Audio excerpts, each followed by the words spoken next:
Leibak miyam punopu kurumjari ngasidi mayamda mateng amatang nijage aduga mayamna mateng pangbiyu haina haijabagi tanjama katang lawjage ima leibak ima malembu asangba amukano ehengani haibagi wakalonda uwa thaba environment activist amoina mayamna sakhangminaba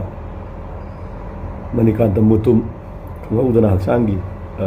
Anaba Narakpadagi Thuba operation Touduna Raj Madicity da admit Touduna lay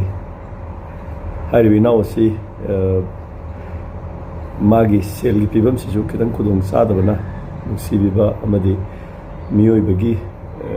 Nusibadu Upiraga Angamba Karakara or Mateng Pangbiyu Maki operation is my partner one of the Adamso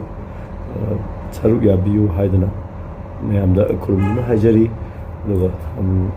Rekoi Mio Bagi Punsini, Mio Mateng Pangminasi Lana can be the Navasu Mayamda Hajabalina Angamba Mateng Pangbiyu Haidana Mayamda Hajari. Assalamu alaikum. Environmentalist MANIKANTA MUTUMGI analayeng bada kharadang oibasu mateng pangbinaba mayamna angamba kharadang makhada pijariba account number asida mateng pangbiyo haina mayangi mafumda nalukna ningsingjari